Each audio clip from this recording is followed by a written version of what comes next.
Good morning, everyone, and good evening and good afternoon in other parts of the world. We're very happy to bring you this session today of our series of podcasts produced by Eleanor Albert here at Georgetown University in our global initiative on U.S.-China relations. Very happy with the topic this morning. It's China and transnational crime, fentanyl, and beyond. This is a topic that I'm very glad to host because, as I'm sure with many of you out there, I know very little about this topic. I've done a lot of work on China, policy-wise, intelligence-wise, but I must admit this is a hole in my understanding. I have been involved at the policy level a bit on this topic in earlier years. I have to admit that in terms of China and the relationship with China on these issues, I'm a bit jaded because we did try in earlier times with the Chinese, and clearly we failed because the level of fentanyl deaths, as many of you know, went sky high in the last few years, and Chinese precursors were a big problem. So I'm hoping today we will get some good news on this topic. As you may know, the United States and China have begun to work together again, starting earlier this year, to try and control the chemical precursors. And the role of the Chinese government in trying to control this is a fascinating question. China is a difficult place to understand. The bureaucracy is difficult to understand. The role of the government versus the role of the party, difficult to understand. But fortunately, we have three terrific experts with us today. We could not have found better people to discuss these topics. And so let me introduce our first speaker and have her lead off. She is Virginia Como, and she's head of the Pacific Program at the Global Initiative Against Transnational Organized Crime. They are located in Geneva, but she is coming to us today from London. And she focuses on mapping former criminal activity in East Asia. And so I'd like her to begin with some remarks, perhaps telling us in general about organized crime and its role in East Asia, particularly in the Pacific Islands. Virginia, over to you. Well, thank you very much, Dennis, and it's a pleasure to be part of this panel. So thank you again for the invitation. So I will share my reflections today based on the work that we have been doing, as you said, in the Pacific Islands country. And these are countries that in recent years have been moving from more or less the periphery of geopolitical competition between the West and China to a more prominent, more central position. But let me take a step back. You know, when we think about the Pacific Islands, so I'm talking about the countries of Micronesia, Polynesia, and Melanesia. These are not countries that you would normally associate with high levels of crimes. Actually, traditionally, they've been considered as being mostly immune from high levels of criminality due to their geographic remoteness. However, what we've seen over the past several years is that highly pernicious illicit markets are now taking hold. And even though fentanyl is not yet an issue for some of these islands, the trafficking in methamphetamine is having a detrimental impact in the likes of Fiji and Tonga. We see illegal mining and logging in places like Papua New Guinea and Solomon Islands that now have some of the world's highest scores for those criminal markets in the Global Organized Crime Index, which my organization prepares. And also illegal, unreported, and unregulated fishing is rampant across the region. And the list of criminal activities goes on. So a common denominator among illicit markets is that they are driven by foreign actors. So in the 21st century, China has become a major foreign presence in the Pacific, driven by its own economic, security, and diplomatic priorities. And China's expanding role has also prompted other powers, the ones that normally we describe as the traditional partners to the Pacific Islands. So I'm talking about the US, Australia, New Zealand. So those are partners whose interest had dwindled in previous years. They kind of rediscovered, so to speak, the region and launched a series of initiatives and policies that can best be understood as direct or indirect responses to China's initiatives in the region. So we've seen a proliferation of trade deals, high-level visits, the opening of new embassies. But this competition for regional influence has also included efforts in the law enforcement and policing arena, with partners, with Western partners and China trying to outcompete one another through the delivery of training and capacity building, equipment, funding, building police infrastructures, and also deploying police advisors. And I'd like to say a few words to explain the Chinese approach to security and law enforcement overseas, because I think it might be helpful to set the scene. So since assuming power in 2012, China's President Xi Jinping has driven a more comprehensive and aggressive approach to international relations, which also includes the expansion of foreign law enforcement assistance and also policing cooperation. China's approach has been shaped by the 2014 Comprehensive National Security Concept. Here, the political security is a key pillar. However, the concept of security has expanded considerably and now includes 21 other types of security, really highlighting non-traditional threats and also the connection between internal and external security issues. And within this evolving concept of security, China has developed the 2022 Global Security Initiatives. And an important aspect of the GSI is police aid, especially for developing nations, as well as enhancing law enforcement capabilities of partner countries, including through training opportunities within China itself. So in practical terms, what this means is that over the last decade, China's involvement in overseas policing has grown tremendously, for instance, by conducting extraterritorial joint patrols with partner countries in areas where there is a high concentration of Chinese diaspora and also a Chinese economic interest. In addition to that, the Ministry of Public Security, who is a key player in these initiatives, has dispatched liaison officers to foreign countries as part of their role in protecting Chinese nationals overseas. And again, their responsibilities has also expanded to cover non-traditional threats and also to include very close bilateral cooperation with local law enforcement agencies, with the aim of investigating crimes against Chinese nationals, but also crime committed by Chinese criminal gangs. So to give you some examples, in the Pacific, Chinese forces have since 2022 reportedly worked alongside uniformed police officers in Kiribati and Solomon Islands. And an important note here to be made is that both Kiribati and Solomon Islands switched their allegiance from Taiwan to China in 2019. However, there are some discrepancies between the stated goals of Chinese policing engagement around preventing crime and promoting stability and the actual activities on the ground. Because the main objective really seems to be one of policing the Chinese diaspora in order to conduct surveillance of dissidents rather than actually fighting crime. So we've been conducting quite a lot of interviews with law enforcement and other actors in different Pacific islands.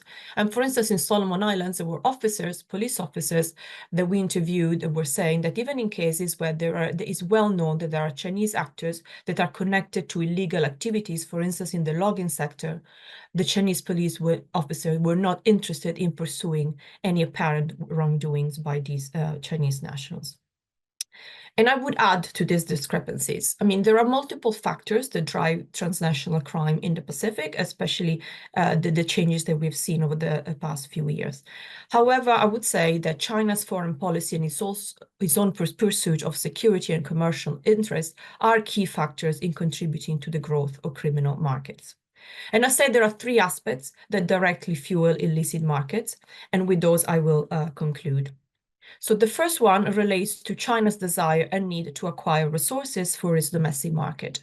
And in this context, I'll invite you to think of the operations of the Chinese fishing fleet which is the #1 perpetrator of illegal, unreported, and unregulated fishing around the world, but also the work of Chinese companies in the logging and mining sectors. So these are industries that are marred by widespread illegality, and they're also linked to widespread human exploitations of both the workers and the local communities they get in contact with, in addition to environmental degradation. So the second factor that directly fuels illicit markets has to do with China's Belt and Road Initiatives, which is China's flagship international program for trade, infrastructural development, connectivity, and so on. So basically, China has tried to incorporate 10 Pacific Island nations into the Belt and Road Initiative. And as we know, based on the work that we have done and others in this space have also conducted, BRI is highly vulnerable to criminal exploitation. And the third factor that I'd like to highlight is the presence of a Chinese diaspora with criminal and political connections that we've seen popping up across the region, alongside the many law-abiding Chinese nationals who have settled in the Pacific Islands. And this brings to the fore the risk of political interference and also the risk of the state using criminal actors to achieve objectives in target countries. And it's something that my colleague Martin Thorling has described as geocriminality. Someone who is, in a way, the poster boy of this phenomenon, although he's not the only one, is a gentleman called Wan Kokoi, also known as Broken Tooth. He's a 14K trial leader and also an entrepreneur who, despite his criminal careers, long prison sentence in Macau, and also being sanctioned by the US Treasury for his extensive criminal activities, has also been recognized by the Chinese government for his patriotic work as a businessman. He was at the center of a very high-profile case in Palau in late 2019-2020. Palau, of course, is a key partner to the US, being in a compact of free associations with the United States. And is also a country that has come under significant Chinese pressure in recent years, including to end its recognition of Taiwan in favor of the PRC. However, Palau remains one of the last few countries around the world who does recognize Taiwan. So the Wan Kokoi case, and I'm happy to discuss in detail if there is interest, really highlighted the intersection of organized criminality, and in this case, it was large-scale online scams, the leveraging of the business diaspora, and also the ability of these foreign criminal actors to build close connections with the political elites, including at the president level in this case, and effectively securing impunity for their criminal activities. So I'm happy to provide more details on this case and on others if it's of interest, but for now I'll leave it at that and I'll look forward to the discussion. Well, thank you, Virginia. I have about 1,000 questions for you, but let me start with a couple of them. I'm very glad you mentioned the Global Security Initiative. If I can put a plug in for one of your papers on your website, which I read last night and I thought was terrific, the paper on the Global Security Initiative and transnational crime, I thought was excellent. And I loved a couple of lines in it. One of them that said there is a gap in Beijing between principle and practice on the issue of organized crime. And I thought that was a very elegant way of putting it. A couple of questions for you before we move on, and perhaps other panelists might have questions for you at this point as well. I love your discussion of Broken Tooth. Is he Mecanese, Hong Kong Chinese, mainland Chinese? What's his? Macau. He's from Macau. Okay. And does it not bother the Chinese government that these kinds of individuals are going to tarnish their reputation in the Pacific Islands? Or is that just a part of doing business and they think as long as they say the right things to the governments there, they can sort of get over the issue?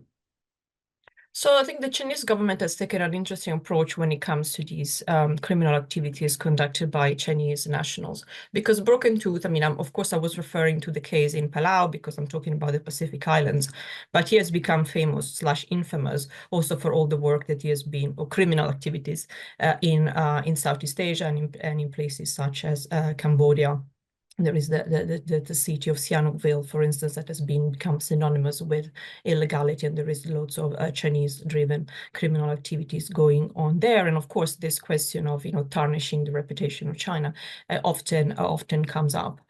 I think when the work that we have been doing with regards to for instance Cambodia and these activities, basically what we see is that these activities often take place within, for instance, special economic zones, where although local governments, of course, have the right to go in, effectively China is running the show. And so basically they're controlling what is happening in terms of any interference with these criminal activities, which seem to be continuing. However, there have been cases, for instance, in the Pacific, where the Chinese government has intervened and actually removed Chinese nationals that have been held responsible for various criminal activities. So there was a big case of mass repatriation of Chinese nationals from Fiji, who had been also involved in running online scams. And there was also a case of few Chinese nationals in Vanuatu who had been involved in cryptocurrency activities. And again, they were basically removed and sent back to China. Of course, I would say due process was not followed in these cases, because these nationals were just removed from the countries and sent back to China. But we've seen basically both approaches, one of allowing these actors and these activities to continue, and one of actually just to remove those actors from the ground and to take them back to China. And basically we don't know what's happening to them, whether any investigations take place. For instance, in the case of Palau, no investigation happened when we were talking about large numbers of Chinese nationals who were found running these scams.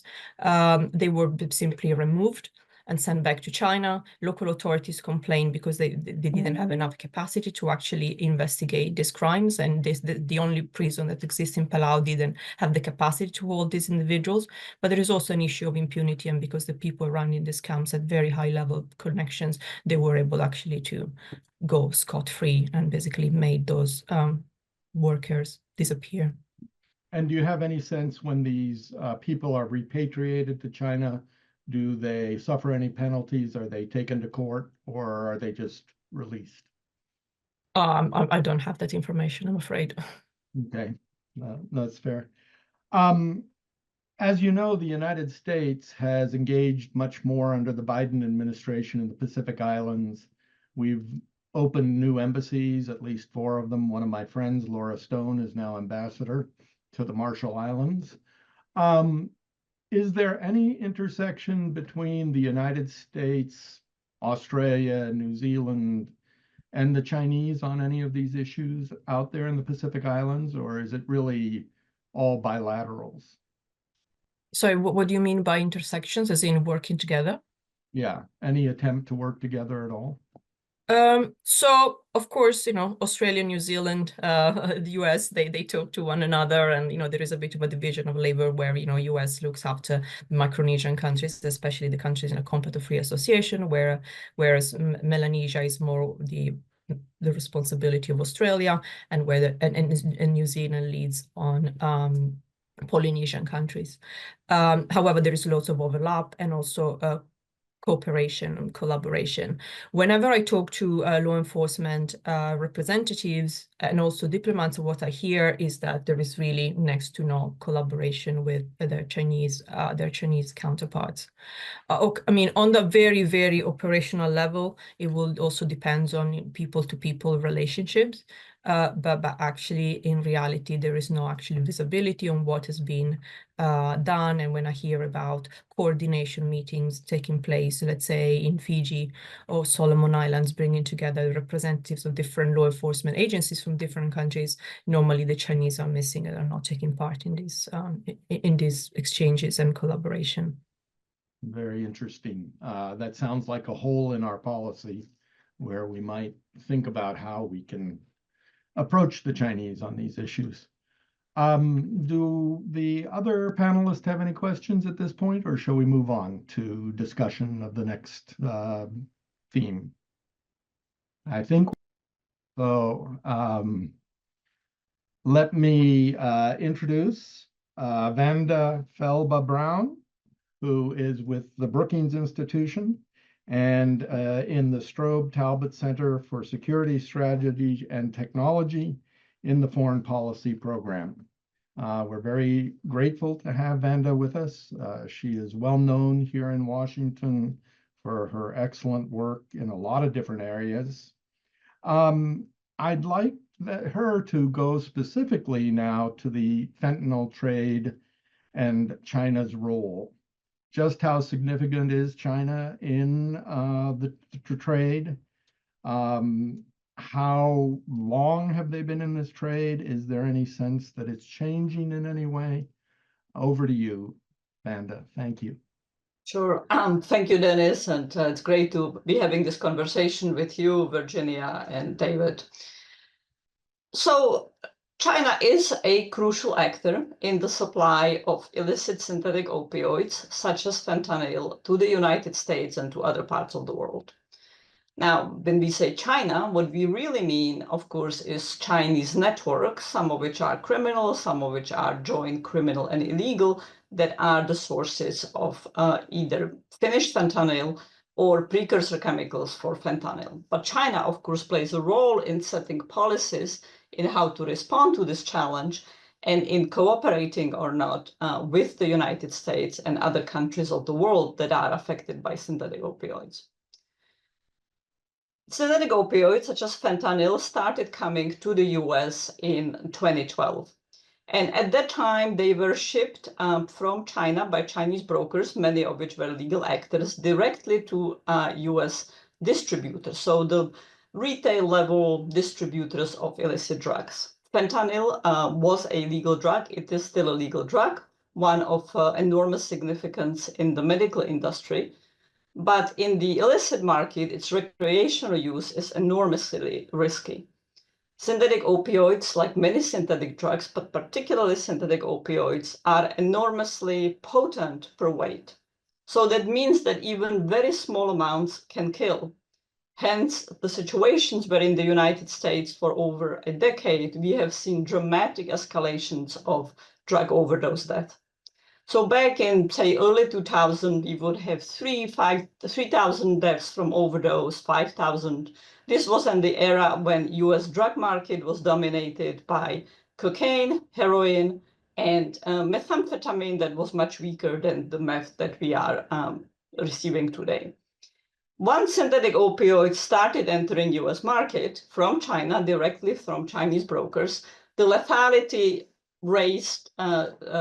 levels were raised to tens of thousands of people per year. In the worst years in 21, 22, we would have more than 100,000 people dying. In 23 and 24, we started seeing a decline that's significant, that's important, but we're still talking death rates at the level of 100,000, 90,000, 80,000 people. We, of course, don't have the full data for 2024. So when Chinese brokers started selling fentanyl to the United States, the Obama administration and later on the Trump administration engaged in significant diplomacy to get China to regulate and what's called control the sales of fentanyl. And in May 2019, China scheduled the entire class of fentanyl-type drugs. It did so with the expectation that the United States would deliver on interests of China. Specifically, the Trump administration would end the tariff war. That didn't quite happen. There was a tariff deal, obviously, but China got far less out of the scheduling than it expected. It then waited into the Biden administration to see whether relations with the Biden administration with the US would improve. They did not. They continued to deteriorate across a wide range of domains. And at that point, China stopped cooperating with the US on a wide range of counter-narcotics and law enforcement issues, including, crucially, on fentanyl. Nonetheless, when the Chinese government made the decision to schedule the entire class of fentanyl, the market changed. Instead of Chinese brokers, illicit networks shipping fentanyl directly to the United States, often via postal services, they started shipping precursor chemicals to Mexican cartels. They then synthesized fentanyl in Mexico and smuggled it into the US. Now, I know that this seminar is about China, but I want to add one comment here about the Mexican dimension of the flow and of the production, which is very important. In 2014, 2015, as fentanyl started sweeping US markets, the Mexican cartels faced, principally two cartels, the Sinaloa cartel and Cartel Jalisco Nueva Generación, faced a big decision. How will they react to this big threat? They were the principal producers and suppliers of cocaine and heroin, and methamphetamine. They dominated the US market. And so they faced a choice. Would they try to shoot out the distributors, retailers who were buying Chinese fentanyl and bringing it in? In Mexico, they act with a great deal of violence. But in the United States, they're very nonviolent. They are not a major source of US homicides, which are, of course, a far smaller fraction of the rate of homicides in Mexico. And so instead, they jumped on the bandwagon. They bought in to the notion that they will become the principal and important suppliers of synthetic opioids. Their relations with Chinese criminal networks, with Chinese brokers, some of whom are not criminals, or they are criminal by the virtue of cooperating with criminal actors, but they also have legal side of businesses, thickened considerably, and expanded the long, extensive relationship between Mexican organized crime and Chinese drug smuggling networks and chemical producers in fentanyl.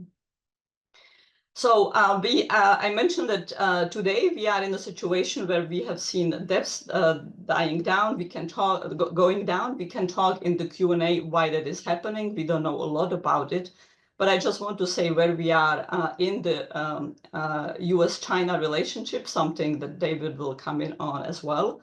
After having essentially 2 years of no cooperation, since the beginning of 2024, we have seen significant level of activity and law enforcement cooperation.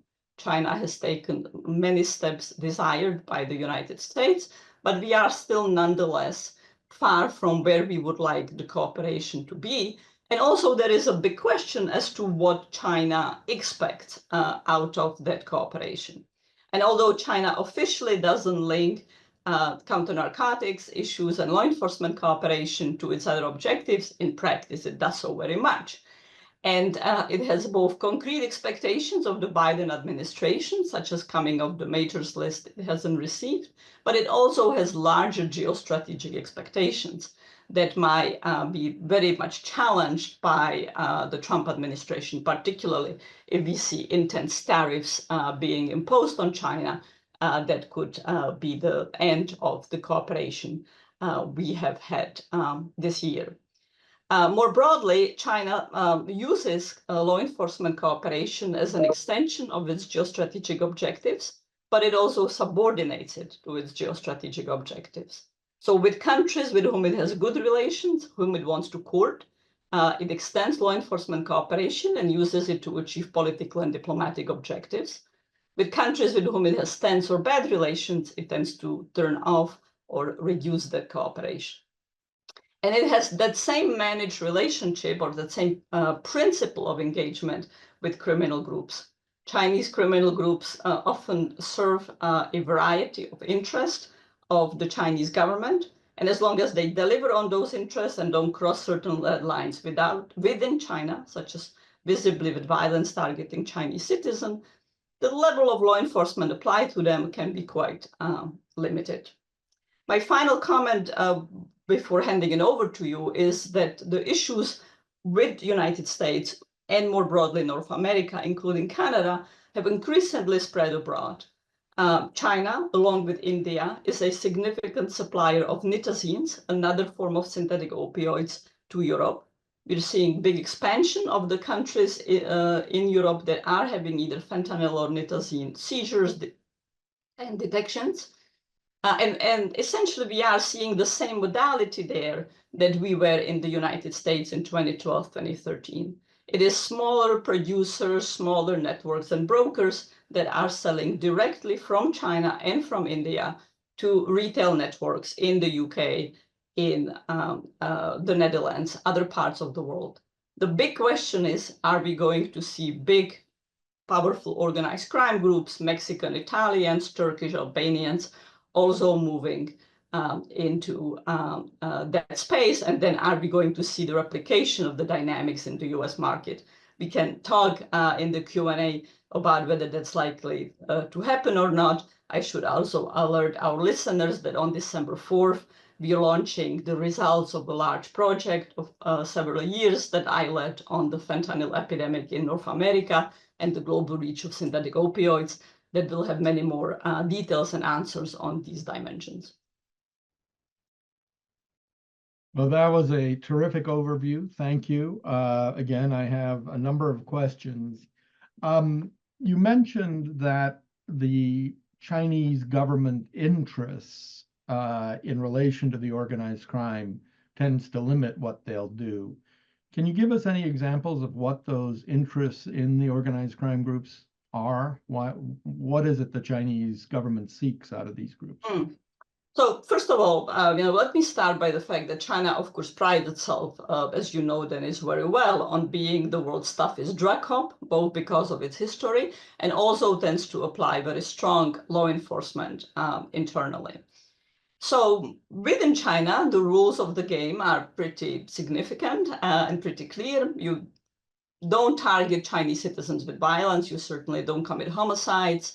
The very kind of clear scenario is the scam centers that, of course, deeply abuse Chinese citizens as well. But as long as this is quiet, as long as this is not very visible, law enforcement will have other priorities. The moment this explodes into Chinese citizens being visibly brutalized by organized crime group, China comes down hard on them. With respect to Chinese organized crime groups that operate abroad, they will face the ire of Chinese law enforcement if they enable anti-communist activity, if they enable diaspora or other criticism, if they are siphoning or helping to siphon large flows of money that China defines as corrupt money out of the country. And if they engage in violence against Chinese citizens abroad, unless the violence is, for example, as an informal tool of enforcement against Chinese diaspora. There's been lots of visibility in the West about Chinese informal police stations. Well before this issue exploded, China had been using for a long time large organized crime groups such as 14K, the Fujian Mafia, and others to monitor the diaspora and to act as an informal enforcer.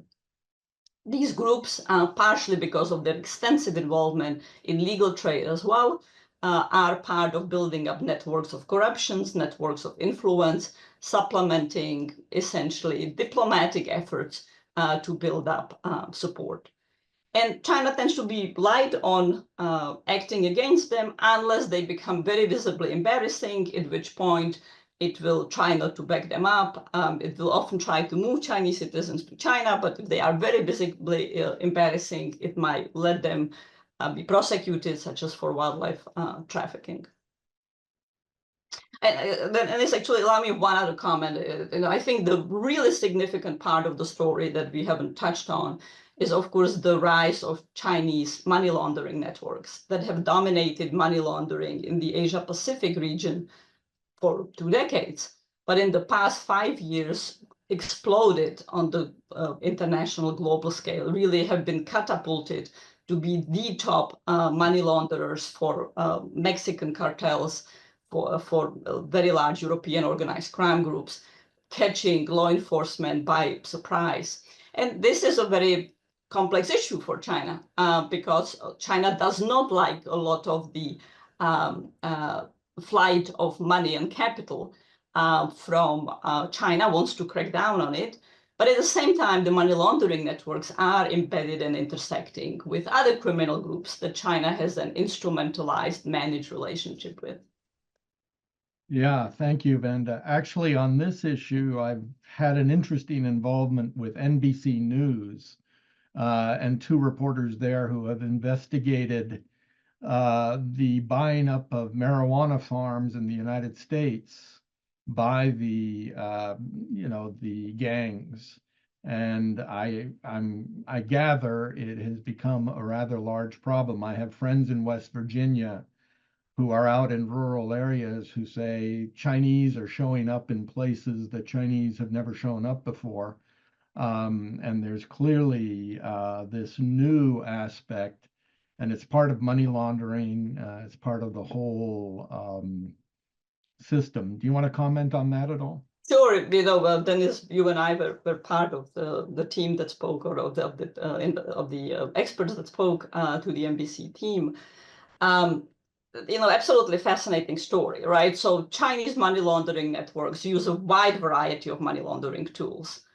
And the fact that China does trade around the world uniquely positions them to use trade-based money laundering in a way that no other money laundering network can. You can be a money laundering network out of Bolivia. Well, there is only so much trade Bolivia does with other countries of the world.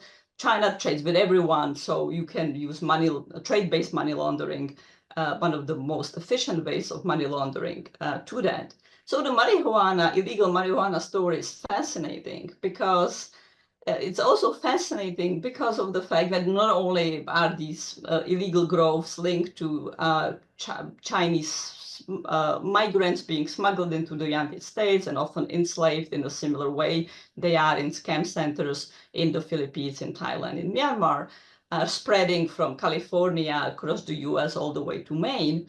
The big surprise is that this is taking off, and Chinese criminal groups, money laundering networks, are selling the cannabis within the United States at the time where we have significant legalization at the state level of cannabis.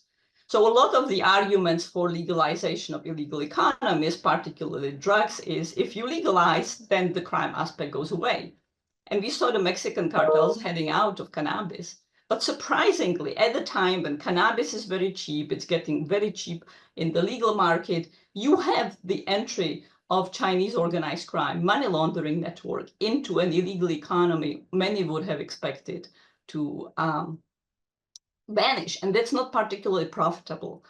And it's interesting to engage with some of the people or to read the transcript of some of the people who were arrested for this. Their explanation is that their move into this is because they expect very limited U.S. law enforcement. With U.S. law enforcement not being directed very much at all against cannabis, their sense is that the illegal cannabis business is not perhaps high money, but certainly a low level of enforcement. But we also know that it's connected to other forms of criminality.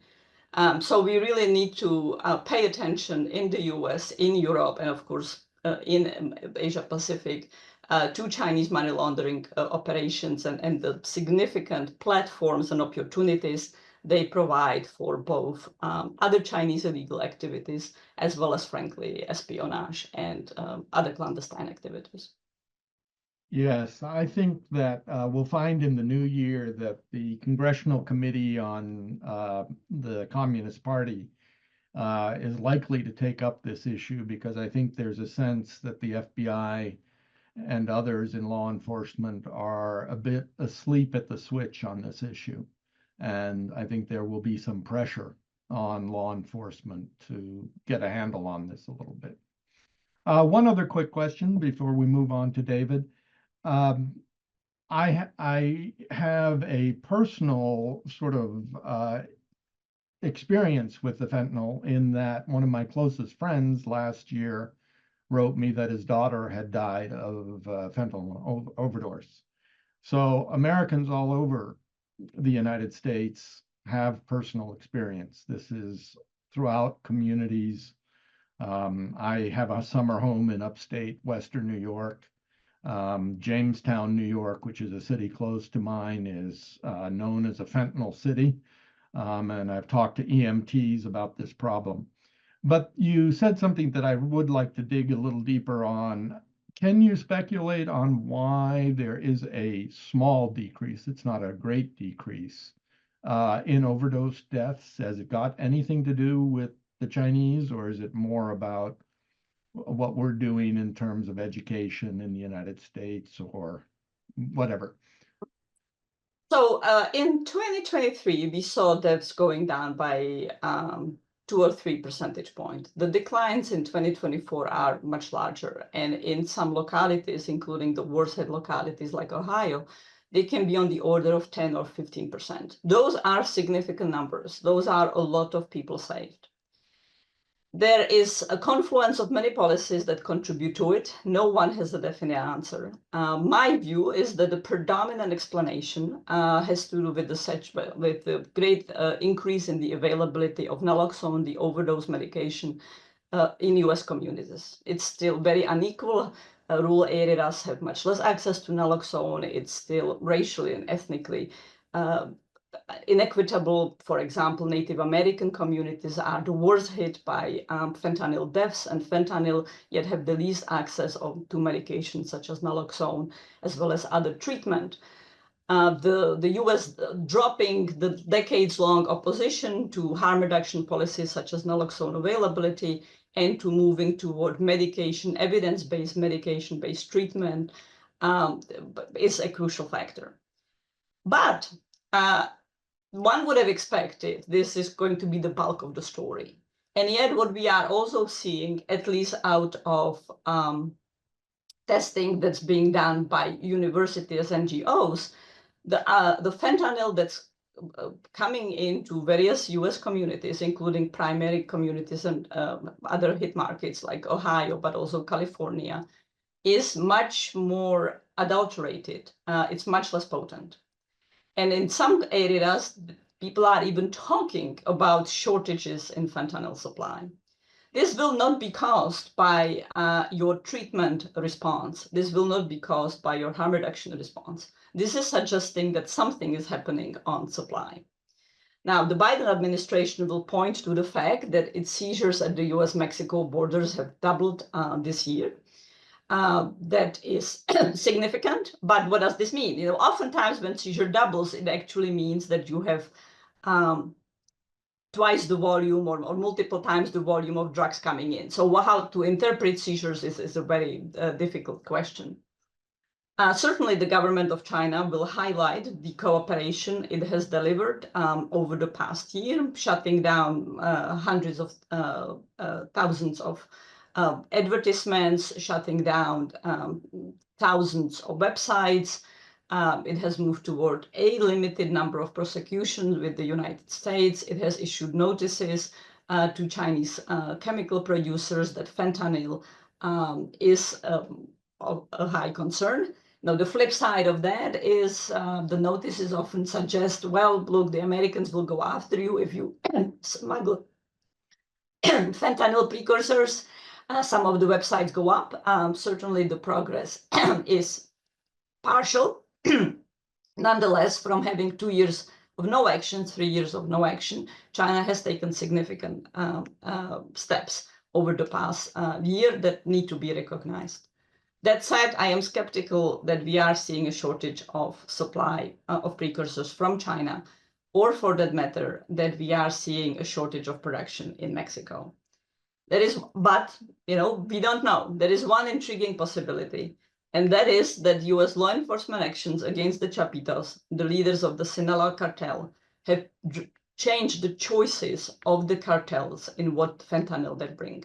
US had prioritized the Chapitos as #1 public enemy, #1 target. It arrested Ovidio and Joaquin Guzman. We can talk about how those arrests came about. And Joaquin Guzman delivered El Mayo to the United States. I think there is a possibility, based on my own field work across Mexico multiple times last year, that the cartels started sending in weaker fentanyl to reduce the pressure of US law enforcement on them. But it's just a speculation. The answer is in the hands of US law enforcement investigators who have access to Ovidio and Guzman and Joaquin Guzman. They can ask them those questions and we'll know whether this is false or whether there is any possibility to that. But my primary response is it has mostly to do with naloxone and domestic treatment, but something might be happening on supply. Okay. One more very quick question. You mentioned Mexico. Can you characterize where the Mexican government sort of stands in the middle of all of this? Well, we just had a change in the government. We had 6 years of the López Obrador administrations that were absolutely catastrophic for crime patterns in Mexico. During those 6 years, the López Obrador administration gave up on law enforcement and handed the country to the cartels.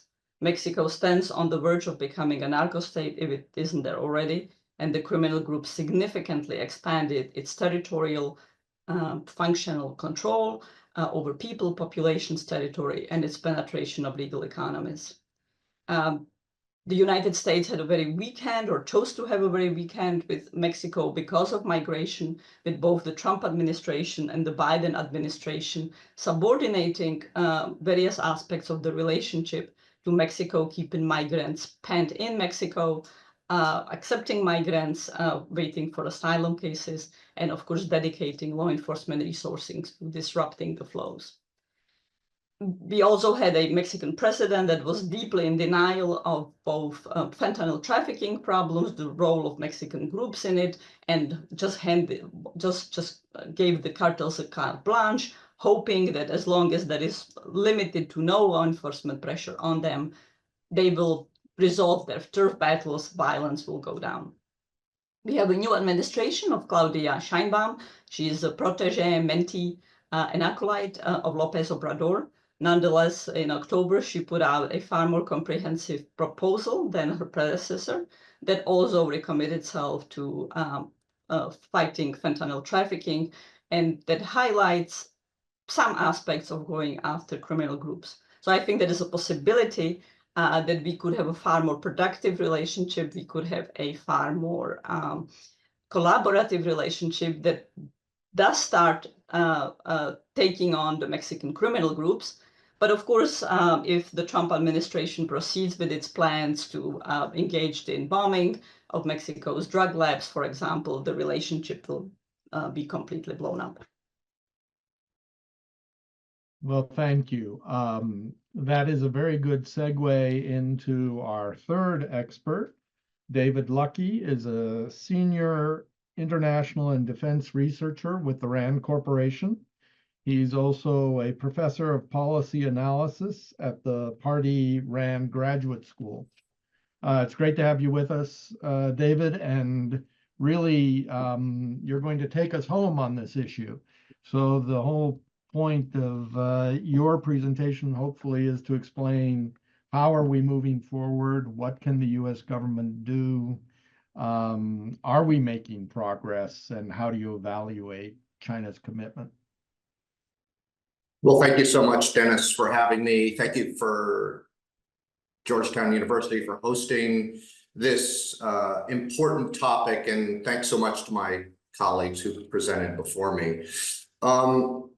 The reemergence of illegally manufactured synthetic opioids has really complicated the United States' already difficult illegal drug supply and demand reduction efforts.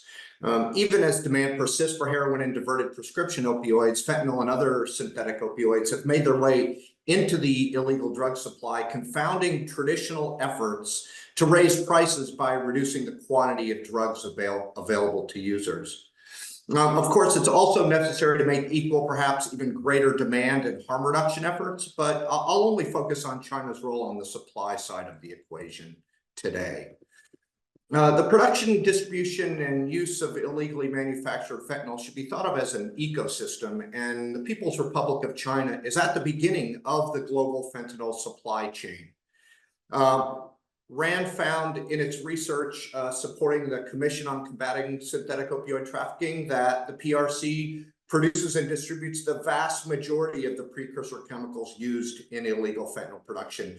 We heard earlier that China was previously producing and distributing finished fentanyl, but that has largely ended since China scheduled fentanyl and all fentanyl analogs in 2019.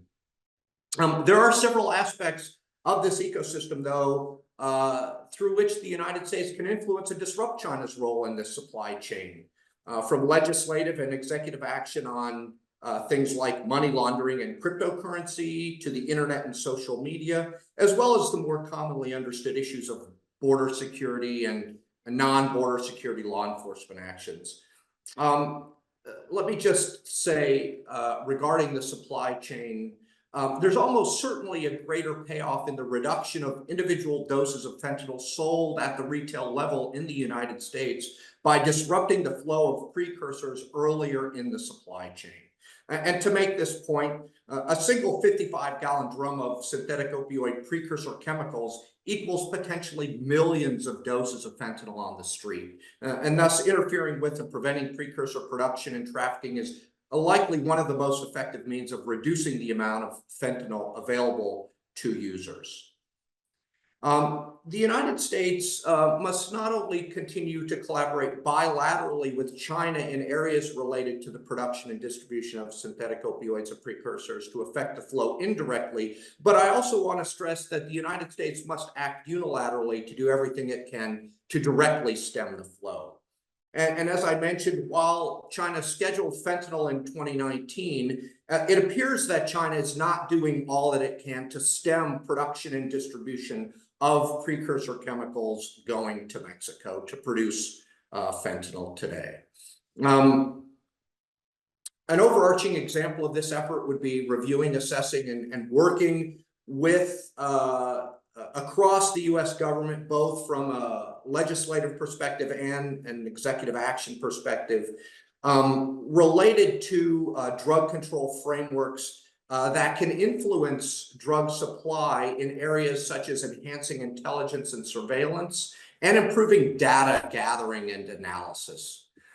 Supply chain reduction requires a multidimensional approach that involves interdiction and law enforcement, such as restricting these chemicals and disrupting online sourcing and tackling the enabling functions of criminal elements in China, but also in Mexico. Now, improving the oversight of large chemical and pharmaceutical sectors and enhancing investigations of vendors and exporters in China and transshippers in the United States will certainly help disrupt the flow, as I've mentioned, but working with the Chinese government and getting Chinese government cooperation in cracking down on these producers and shippers of precursor chemicals is a difficult and complicated effort. We know that that we need to enhance our own interdiction capabilities here in the United States, particularly in the mail and express consignment systems that facilitate fentanyl trafficking. And we can do this by using advanced electronic data for international mail, ensuring that data are more complete and shared. But we know that vulnerabilities remain, such as shipping documentation data and photos of packaging and labels of products coming out of China and entering Mexico and the United States. One specific example of this is a final rule, interim final rule that requires the United States to collect these advanced electronic data for international mail destined to the United States. And we can do a better job of collecting those data and sharing those with other organizations in the United States to prevent this contraband from entering the United States. I'm going to shift now to money laundering and cryptocurrency for a moment. We've talked about it a little bit today, but Chinese money laundering operations are really an ancillary but necessary service to these Mexican transnational criminal organizations, primarily the Sinaloa and Jalisco cartels. And the use of these money organizations in China, however, as we've heard, is not specific to the emergence of synthetic opioids in these illegal drug markets, and instead is more related to domestic Chinese currency controls. As we heard, the Chinese are probably at the forefront of global money laundering, and these money laundering issues are far greater than just in their role in service of selling precursor chemicals to Mexico, and even the Mexican cartels using Chinese money laundering services to translate their profits into usable currency. And thus, the focus of any action in this space should be on China's current role in and response to the illegal or unregulated production of these synthetic opioids and their input chemicals. We know that Mexican transnational criminal organizations have made tens of millions of dollars of cryptocurrency payments to Chinese chemical producers for these fentanyl precursors. And we should use that as a basis to crack down on these cryptocurrency payments and this money laundering that's taking place. Next, I'll turn to the internet and social media. And while there's a great deal of criminal activity taking place on the dark web, the ClearNet also plays an important role in the supply of synthetic opioids to the United States.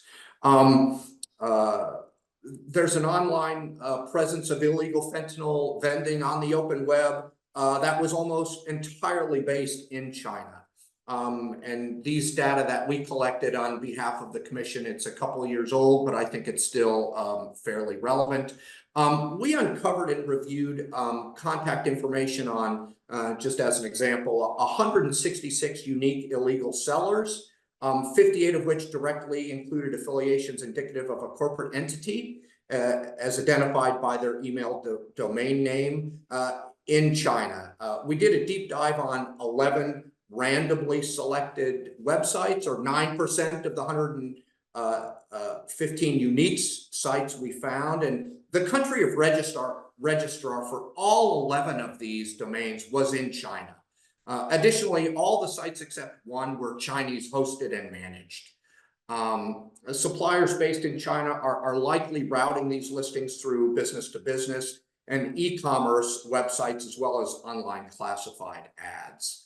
And just to show that the spread of this, in some cases, these listings were emanating from websites registered in the Caribbean, for example, but further analysis identified the email domain that the suppliers were almost certainly based in China. So they're using the cover of other nations to use the web in selling, again, primarily now precursor chemicals, but as they did previously, finished fentanyl. Next, I'd like to shift to the listing of chemical abstract service numbers. And these are numbers that are used to monitor shipment of these chemical precursors. And the use of public online platforms to attract buyers in these chemical precursors will require a constant and continuous monitoring by federal authorities. But I would also suggest the United States to work not only, the United States needs to work not only bilaterally with China and with Mexico, as I've mentioned, but also multilaterally with international organizations to assist the United States with this issue. Interesting point that I'd like to make here just before I wrap up is that, you know, when we in the United States look at the fentanyl and drug crisis that's occurring, you know, we have our own perspective on how we perceive it. Interestingly, though, if you ask folks from Mexico, for example, or China, for example, about this drug problem, they'll have a very different take on this problem. And folks in Mexico, for example, when I traveled there, you know, their issue is, yes, stop using so much fentanyl because it's really creating violence for us in Mexico. And I think you'd get a similar comment from China. You know, if the United States, for example, would stop using so much fentanyl, you wouldn't have to worry about Chinese selling precursor chemicals because the reduction in demand would have a concomitant reduction in supply. So the point I just want to make there is that this is a very complicated and complex issue. There are no simple solutions, if any solutions, to this wicked problem, because it is so multifaceted and touches on so many aspects of our society. So I'll stop there pending any questions. Thanks so much, Dennis. Well, thank you very much, David. While I'm asking a few more questions, remind our audience that you can use the Q&A function. We'd love to have your questions. Please feel free to send in your questions, and in a couple of minutes, we will turn to you. David, you've brought up some really critical topics. One that we don't have time for today, but I've actually asked Eleanor to look into another panel on the subject, is the whole subject of cyber and transnational crime. I was just in Rome recently for a conference with the government there, where they had prosecutors, they had police, they had judges, and the complexity that is coming to law enforcement because of cyber is really daunting. And I had not realized until I listened to all of them just how difficult this is becoming for countries.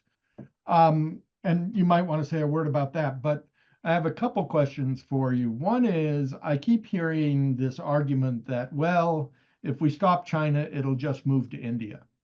Is this a valid argument, or is that just sort of rationalized? No, I think there is certainly some validity to that, but crime like water and nature will find a way. It will find a way. And right now, the work that we did on behalf of the Commission, and also the work that the House Select Committee on the Chinese Communist Party found, we found that at this point, roughly 97% of these precursor chemicals are emanating from China. China has the largest chemical and pharmaceutical production in the world.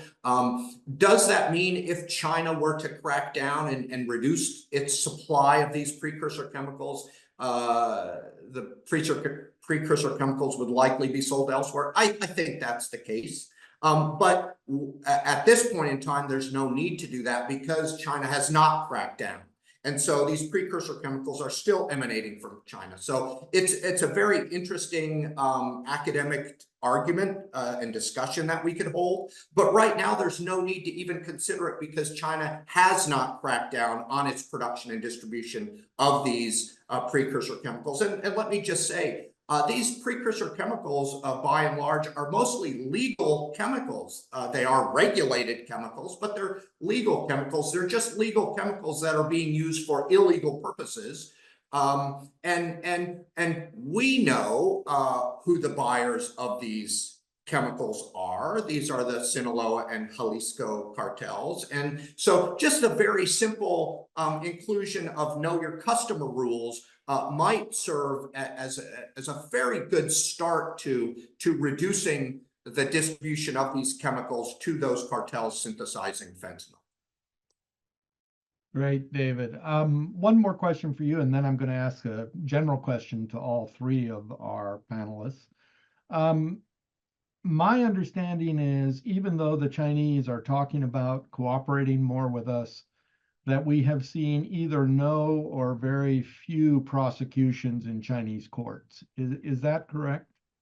Yes, I think I only know of one specific example. I'm sure there are many more, but not a whole lot more. But I only know of one specifically. And yes, while on the world stage, China is putting out that it is doing things to counter this problem, China, like most, if not all other nations in the world, does not want to be seen as an international drug dealer, a pariah on the international stage. So the language that they're using in this is all very positive, but I don't think we've seen much actual action or much results from the Chinese in this space. The last major effort, as I mentioned, was there was dialogue between the United States and China in 2018 that led to China scheduling fentanyl and all fentanyl analogs, which is something, by the way, that we haven't done it yet in the United States. And that was a very positive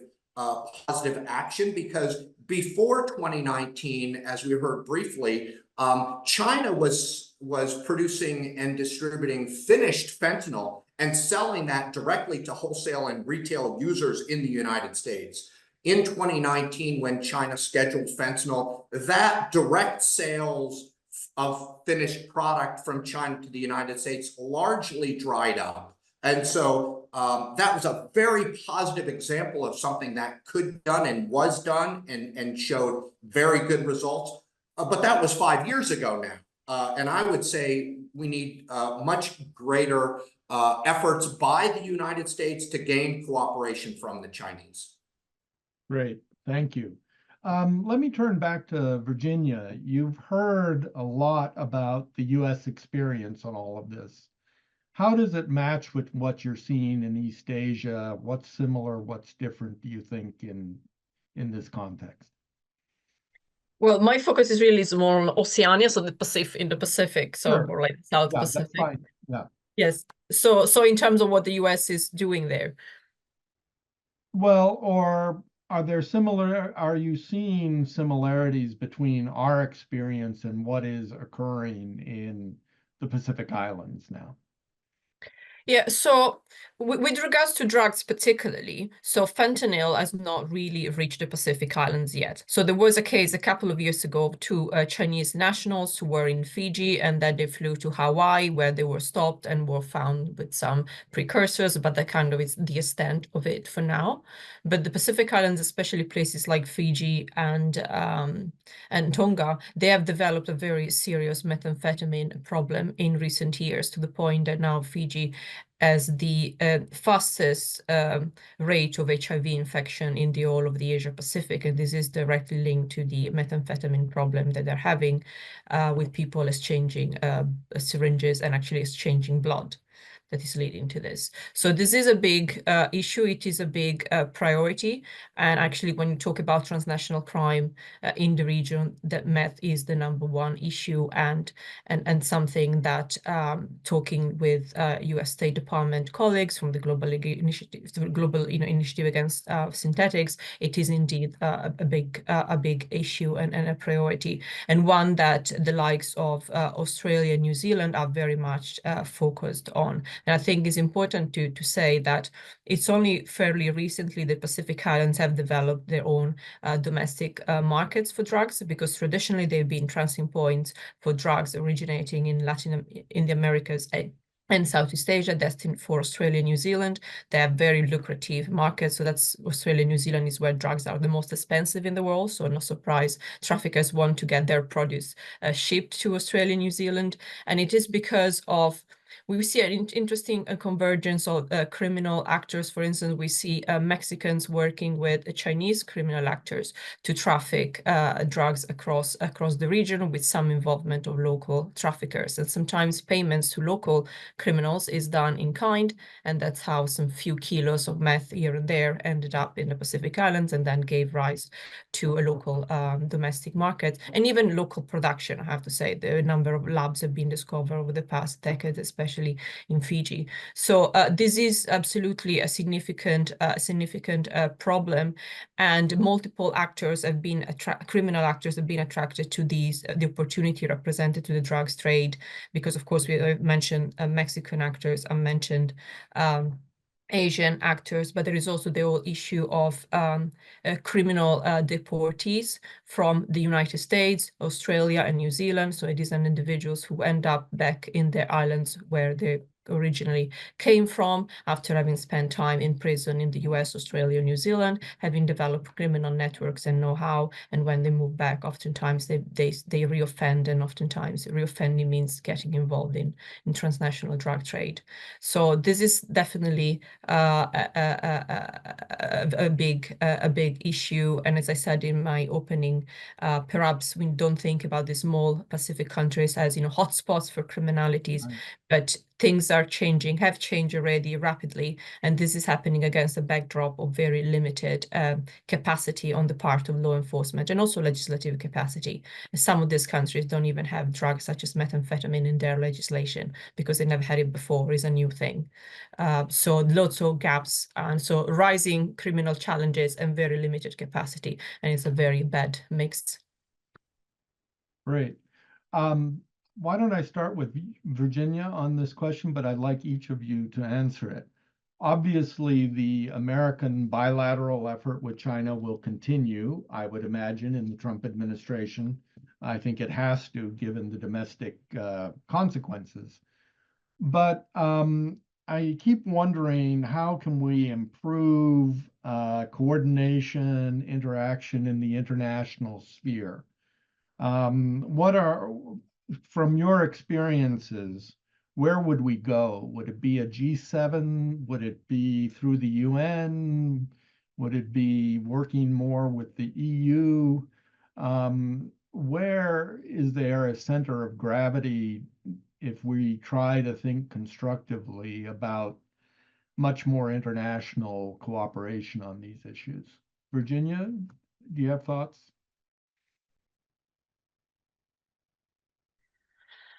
Oh, that's a challenging question.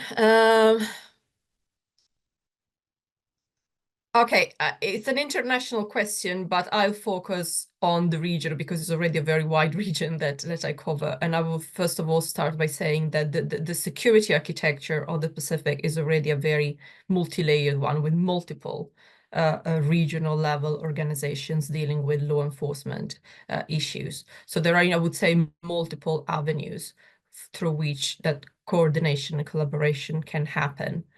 And I'm thinking, for instance, at the Pacific Islands Forum, the Pacific Islands Chiefs of Police, I think engage, of course, even though China or the US might not be members, those are actually the right forums where, in an observer capacity,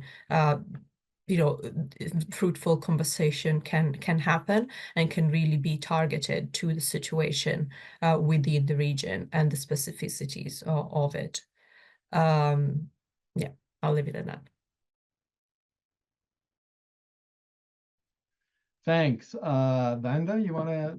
Sure. I mean, certainly the Biden administration very much focused on the multilateral domain. And indeed, one of the reasons it was able to bring China back to cooperation on counter-narcotics issues has been the use of the multilateral agenda. It's not the sole reason, but it's an important one.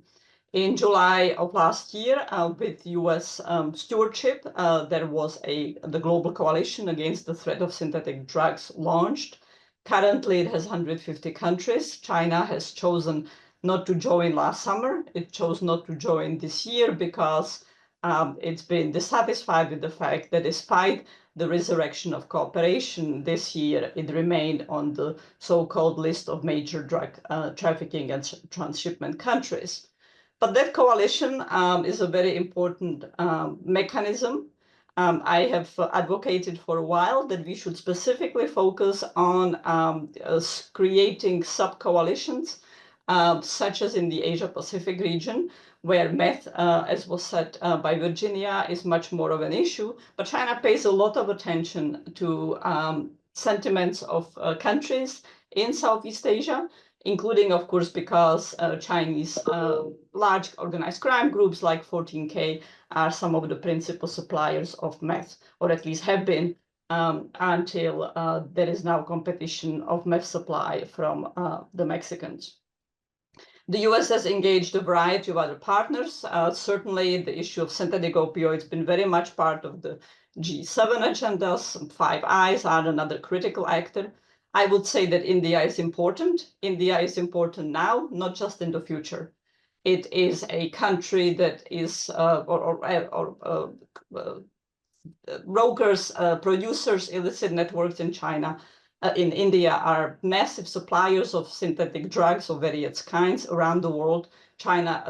India already is a supplier of precursor chemicals. It's a massive supplier for methamphetamine precursors, for example. And the Biden administration really has done a very good job in trying to build up a counter-narcotics bilateral conversation in the relationship with India.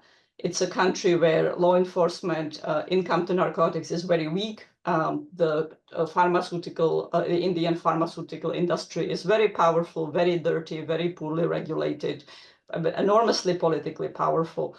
And so focusing on better regulation, better monitoring, better enforcement with India now is crucial. And as I mentioned, India already is also the source of finished nitazines for Europe, just as China is. Finally, I would like to just add a few comments on where we are in the US-China bilateral cooperation on fentanyl. This is very important because if we underappreciate what has been achieved since November of 2023 and where we are today, we could easily lose everything that's been achieved. The extent of the working group activities, the joint US-China working group, is actually quite expansive. We have had US indictments against a Chinese national for money laundering, whom China has arrested. Now, there are significant legal differences, law differences, legal system differences between the two countries. So many of the charges, the way we make them, and we would like China to make them, China is not able to make them. A big legal hole is the absence of material support clauses in the Chinese legal system. That is a very significant obstacle. But I would not be surprised if in the next few weeks we see more indictments and in fact more arrests in China as a result of the work of the working group. China has scheduled a number of precursors. Is it sufficient? No, but the scheduling has taken place. China has scheduled nitazines, and nitazines might be upgraded in the way they're scheduled, so that is still in process. China has shut down thousands of websites selling fentanyl. Are all the websites down? No. Are there tremendous amount of websites selling chemicals to drug trafficking groups? Absolutely. But we have had action. China has sent out notices. So, to portray a picture that China has done nothing since 2019, I think would mislead us in a policy direction where as much as we need to be strengthening, sustaining, building up that cooperation, if we don't appreciate what has been done, we can easily end up back in situation with where we were between 2001 and really 2023.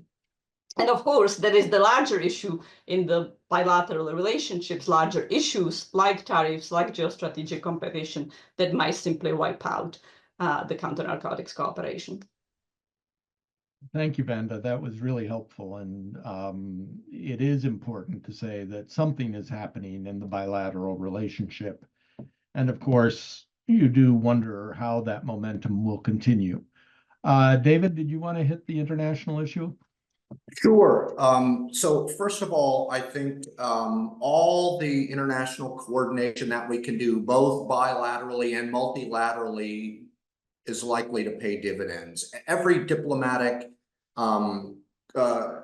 activity that we can coordinate will hopefully provide some value. I think it's important here maybe to take a step back on synthetic drugs and the distinction between synthetic drugs and cultivated drugs, which is, and this change is really, I suggest, the foundation for the differences that exist. When the world was primarily using cultivated drugs, there were ways at reducing production and distribution of these cultivated drugs. Now with synthetic drugs, the production, the means of production, the scale of production are all magnitude greater. And let me call out an example here in the United States. Fentanyl, we've seen, has displaced heroin in much of the United States. And this is a 100-year transformation when in the early 1900s, heroin displaced morphine. So this isn't a common occurrence, this displacement of one major drug for another. This, in fact, hasn't happened in the United States for 100 years. That's how significant that is. And this transformation from cultivated drugs to synthetic drugs isn't exclusively related to fentanyl. We've seen, obviously, methamphetamine production, a synthetic drug, somewhat displacing cocaine as well. So this fundamental shift has occurred, these drugs being much more easily produced, much more powerful, much less expensive, again, has really confounded our efforts to gain some sort of control on this. And let me just go back and say, I didn't mean to suggest that nothing has been done since 2019. That was not my point. But this major effort that China took in 2019 was significant. That was a significant effort. In fact, it was a greater effort than we've done in the United States. We haven't scheduled all fentanyl and fentanyl analogs in the United States. So that was a very significant undertaking by the Chinese. And I would like to see this greater diplomatic effort lead to more changes like that one in 2019. Thank you, David. I'm amazed that in 80 minutes we have not discussed the election of President Trump into office. And I think the final thing, and it is a question from the audience, I'd like to address is going forward. We hear often from President Trump that one of his favorite tools to get countries to do what he would like them to do is tariffs. He's talked about new tariffs against the Mexicans over immigration. Obviously, he's talked about 60% tariffs against China over the trade imbalance. In this area that we're talking about, any sense whether tariffs would have any effect or any positive effect on the Chinese? Who'd like to? I can Amanda? start. Sure. So, look, China's position officially is that it doesn't link counter-narcotics cooperation to other issues. In practice, it does. And the reason that China scheduled the entire class of fentanyl-type drugs in May 2019, in addition to years of diplomacy spanning really two administrations, is because we were in the trade war, tariff war, and China was expecting that by scheduling, it will get the US to end the tariffs. Now we have cooperation, not extensive, it's the cooperation is on the scale of 0 and 10, maybe we are at 4, but we're not at 0.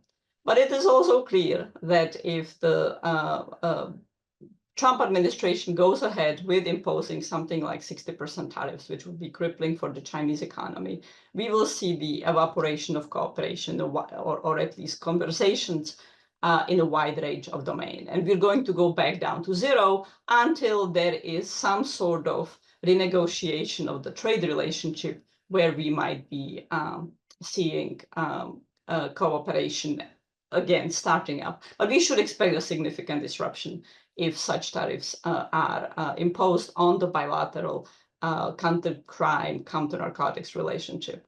And frankly, that's could easily become the case with Mexico.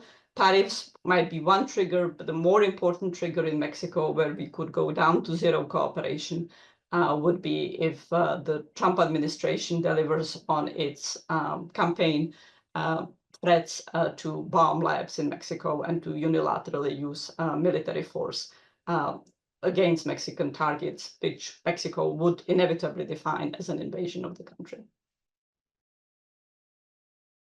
Virginia or David, would you like to add anything?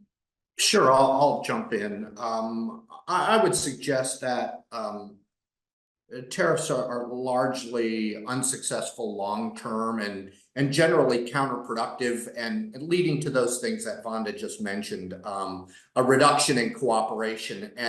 And there is no single solution to this problem, as I mentioned, and we require the cooperation of China and Mexico and the international community to assist us and assist everyone with reducing the production and distribution of synthetic fentanyl and other illegal drugs. And I would say that's the overriding issue is maintaining that dialogue and maintaining that cooperation. So if tariffs were imposed, it's possible that we could see some short-term impact, but I would suggest it would be largely unsuccessful over the long term. Great. One final question from the audience, which is the question of whether China is using this issue as leverage with the United States. In other words, when things are good, they'll help us, or if we're good about the Taiwan issue, they'll help us. But when they see us doing things they don't like, then they'll withdraw. Are we going to have this kind of up and down depending on the relationship in terms of cooperation? Vanda, you want to try it? Sure, absolutely. China instrumentalizes its law enforcement cooperation to serve its geostrategic interests, and it subordinates it to the state of its bilateral relationship. That's not true just with respect to the United States. That's true with respect to Australia, Southeast Asia. It's the case with various African countries. The United States, the Biden administration was hoping that it could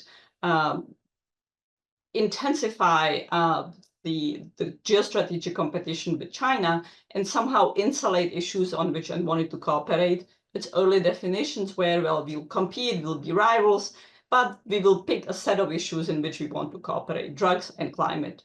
And the notion was that China so prides itself on its role as the world's toughest drug cop that it would put aside the geostrategic competition and collaborate. And because of its reputation, because of its self-definition in counter narcotics, that absolutely didn't happen. So, I think there are aspects of technical collaboration that would be desirable to insulate and preserve in the law enforcement space, regardless of the state of the bilateral relationship. That's not easy with any country. It's even more complicated with respect to China because of the intermixing of crime, anti-crime, intelligence, counterintelligence, politics, and geopolitics. But overall, we'll continue to be in the instrumentalized, subordinated relationship with cooperation going up and down as China receives payoffs for either specific issues or doesn't receive them, and the state of the bilateral relationship. I think that's an excellent summary of our discussion today. And so I think we'll close out at this point. I really thank you for the time you spent with us today. I thank you for the audience members who have shown an interest in this topic. Again, I think it's a really very, very interesting area, one that is going to be of continuing interest. And as Virginia has helpfully pointed out to us, it is not an American unique problem. I suspect not only the Pacific Islands, but a lot of areas around the world.